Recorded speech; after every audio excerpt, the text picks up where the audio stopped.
بسم اللہ الرحمن الرحیم والصلاة والسلام علی رسولہ الکریم اما بعد۔ حضور نبی اکرم صلی اللہ علیہ وآلہ وسلم کی خدمت عالیہ میں ایک صحابی حاضر ہوئے اور اپنی تنگ دستی، محتاجی اور غربت کا ذکر کیا۔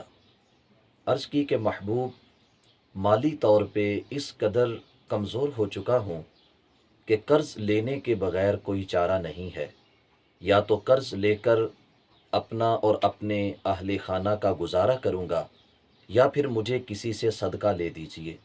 سید عالم نور مجسم شفیع معظم صلی اللہ علیہ وسلم نے ارشاد فرمایا کہ آپ وہ تسبیح کیوں نہیں پڑھتے جو اللہ کے فرشتے پڑھا کرتے ہیں؟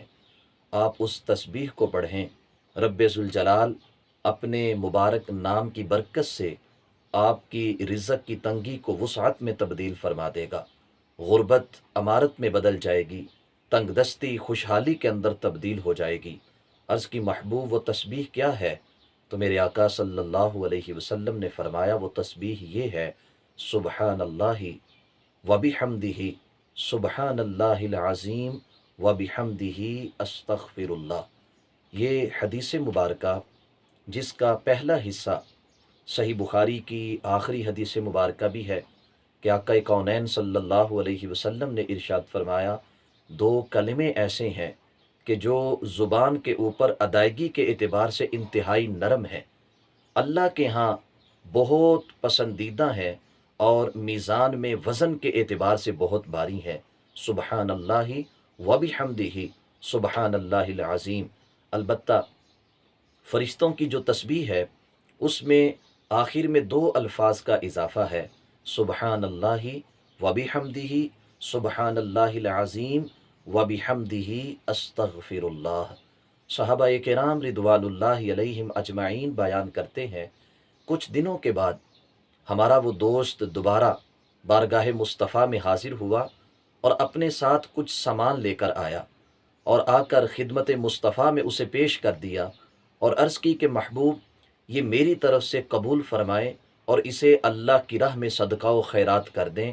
رب ذوالجلال نے میری تنگ دستی کو خوشحالی کے اندر تبدیل فرما دیا، میری غربت اس تسبیح کی برکت سے دور ہو گئی۔ رب ذوالجلال نے معاشی طور پر مجھے خود کفیل بنا دیا اور رزق میں اتنی فراوانی عطا فرمائی ہے کہ میں اپنے اہل خانہ کے حقوق کو پورا کرنے کے بعد اب اس قابل ہوں کہ بچا ہوا مال اللہ کی راہ میں صدقہ و خیرات کر سکوں۔ احباب ذی وقار، آئیے اس تسبیح کا ہم بھی سہارا لیں، اور اس تسبیح کو پڑھنے کا جو بہترین وقت ہے وہ نماز فجر کی سنتیں ادا کرنے کے بعد فرائض کو ادا کرنے سے پہلے کا ہے کہ 100 مرتبہ اس تسبیح کو پڑھا جائے: سبحان اللہ وبحمدہ، سبحان اللہ العظیم وبحمدہ، استغفر اللہ۔ نماز فجر کی سنتیں ادا کر کے فرائض کو ادا کرنے تک تقریباً 5 منٹ کے اندر یہ تسبیح پڑھی جاتی ہے۔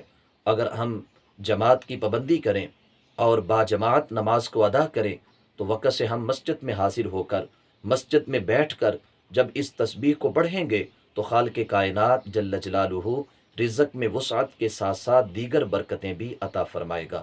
دعا ہے اللہ کم الحاکمین ہمیں کثرت کے ساتھ اپنا ذکر کرنے کی توفیق عطا فرمائے، اور معاشرے میں ہمیں اپنی ذات کے سوا کبھی کسی کا محتاج نہ ہونے دے۔ وآخر دعوانا ان الحمد للہ رب العالمین۔